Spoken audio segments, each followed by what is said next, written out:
नमस्कार प्यारे साथियों, कैसे हैं आप सभी? आशा करता हूँ आप सभी बहुत अच्छे होंगे, स्वस्थ होंगे और मन लगा कर के आप अपने बिहार बोर्ड की परीक्षा की तैयारी काफ़ी अच्छी तरीके से कर रहे होंगे। साथियों, आज हम लोग बिहार बोर्ड क्लास 12 हिंदी के 5 महत्वपूर्ण सब्जेक्टिव प्रश्नों को पढ़ने वाले हैं, जो कि आपकी बिहार बोर्ड की परीक्षा जो फरवरी 2026 में होने वाली है, उसके लिए काफ़ी महत्वपूर्ण है। तो आप सभी वीडियो में शुरू से लेकर के अंत तक अवश्य बने रहिएगा, ताकि आपके बिहार बोर्ड की परीक्षा में आपसे एक भी प्रश्न ना छूटे। जैसा कि साथियों, आप सभी यह भी बहुत ही अच्छी तरीके से जानते हैं कि हमने पिछले 6 वीडियो के माध्यम से 5-5 करके आपको हिंदी के 30 सब्जेक्टिव महत्वपूर्ण प्रश्नों की चर्चा यानी कि 30 महत्वपूर्ण प्रश्नों को पढ़ा दिया है।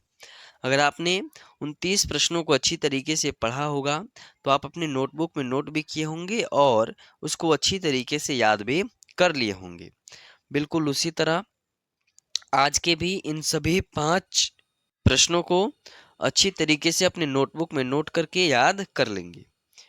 चलिए, आज का आपका 31 नंबर प्रश्न है कि बिटिया से क्या सवाल किया गया है। साथियों, यह प्रश्न जो है वह पिछले वीडियो में भी था कि लेखक बिटिया से क्या पूछता है, तो वहां से भी इसका उत्तर लिख सकते हैं।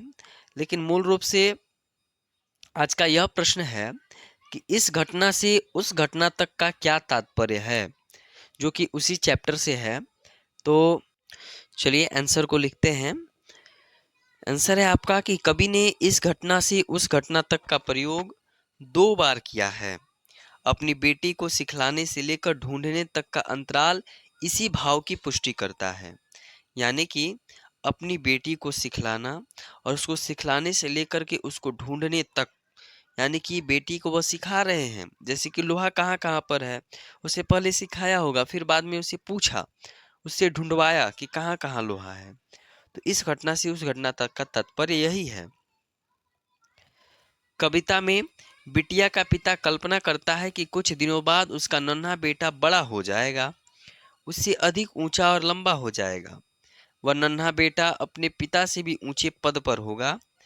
उसकी प्यारी बिटिया भी सियानी हो जाएगी तथा उसके लिए योग्य तथा सुंदर दुल्हा मिल जाएगा। वह मधुर कल्पना से निमग्न है। साथियों, जो लेखक है वह एक पिता है और पिता अपने बेटे और बेटी के भविष्य को लेकर के परेशान है और चिंतित करते हुए उनके बारे में सोचता है और सोच करके मन ही मन प्रसन्न होता है कि उसका बेटा आज छोटा है लेकिन कल लंबा हो जाएगा, बड़ा हो जाएगा, लेखक से भी बड़ा हो जाएगा, यानी लंबा हो जाएगा। और आज लेखक जो छोटे पद पर है उससे बड़े पद पर उसका बेटा होगा। वही उसकी बेटी बड़ी हो जाएगी, जब सियानी हो जाएगी, शादी के योग्य हो जाएगी, तो उसके लिए सुंदर दुल्हा मिल जाएगा। लेखक जो है इसी मधुर कल्पना में निमग्न है, प्रसन्न है। ठीक है, चलिए आपका अगला 32 नंबर प्रश्न है कि प्रातः काल का नभ कैसा है। उत्तर लिखेंगे, प्रातः काल का नभ बिल्कुल नीले राख के समान स्वच्छ था। उसकी नीलिमा के बीच आने वाला उजाला हल्के रूप में झांकता सा नजर आता था। साथियों, जो प्रातः काल के नभ के बारे में कवि कह रहे हैं कि प्रातः काल का नभ जो है, आकाश जो है, वह बिल्कुल नीले राख के समान स्वच्छ है, जिसकी नीलिमा के बीच आने वाला जो उजाला है ना, वह हल्के रूप से झांकता सा नजर आता है, यानी कि सूर्य के प्रकाश की बात की जा रही है। अब यह तो काफी महत्वपूर्ण प्रश्न है साथियों कि लहना सिंह ने बोधा के प्रति किस त्याग का परिचय दिया है। जो लहना सिंह है वो बोधा सिंह के प्रति किस त्याग का परिचय देते हैं। उत्तर लिखेंगे, लहना सिंह ने बोधा के प्रति जान बचाकर अपनी जान दे दी थी। बोधा की जान बचा दी, लेकिन अपनी जान लहना सिंह ने दे दिया। साथ ही सूबेदार भी जान बचाया। सूबेदार का भी, जो बोधा के जो पिता भी थे, उनका भी जो जान किसने बचा दिया था, लहना सिंह ने। क्योंकि सूबेदारनी ने लहना सिंह को पति और बेटे की रक्षा करने की भीख मांगी थी। सूबेदारनी के पति जो थे वह सूबेदार थे और उनके बेटे का नाम क्या था, बोधा सिंह था। और एक दिन किसी कारणवश लहना सिंह जो है वह सूबेदार के यहाँ जाते हैं, जब वह लोग युद्ध में लड़ने से पहले जब जाया करते हैं, तो सूबेदारनी उनको पहचान जाती है और उनसे यह कहती है, लहना सिंह से, कि आपको जिस प्रकार आपने बचपन में मेरी रक्षा की थी, उस प्रकार आप मेरे पति और बेटी की भी रक्षा करना। और ऐसा ही लहना सिंह ने किया। ऐसे त्याग दिव्य एवं प्रशंसनीय है। और सोचिए साथियों, लहना सिंह ने अपने वचन के पालन करने के लिए लहना सिंह ने बोधा और उसके पिता यानी कि सूबेदार को बचा लिया, लेकिन अपना जान क्या कर दिया जी, दे दिया। ठीक है। अगला आपका प्रश्न है 34 नंबर, कि उसने कहा था कहानी कितने भागों में बटी हुई है, कहानी के कितने भागों में युद्ध का वर्णन है। तो उत्तर लिखेंगे कि उसने कहा था कहानी को 5 भागों में बांटा गया है। इस पूरी कहानी के 3 भागों में युद्ध का वर्णन है, दूसरे और तीसरे और चौथे भाग में युद्ध का दृश्य है। ठीक है। जो 3 भाग है ना, उसमें मूल रूप से जो युद्ध का वर्णन किया गया है, जैसे कि दूसरा, तीसरा और चौथा, इसमें युद्ध के दृश्य का वर्णन किया गया है।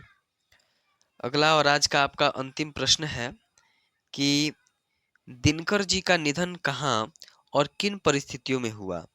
साथियों, बिहार के आन बान शान रामधारी सिंह दिनकर का जन्म आप लोग जानते हैं बेगूसराय में हुआ है।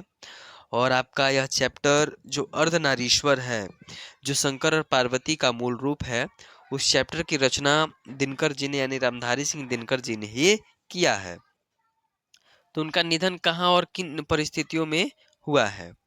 तो उत्तर लिखेंगे, दिनकर जी रामनाथ गोयंका के यहाँ मेहमान थे, जो इंडियन एक्सप्रेस के मालिक थे।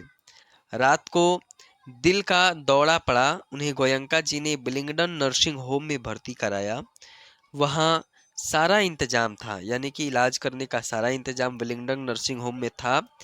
सभी डॉक्टर सभी तरह के औजार लेकर के तैयार थे कि जैसे आएंगे कि दिनकर जी का इलाज करना प्रारंभ हो जाएगा।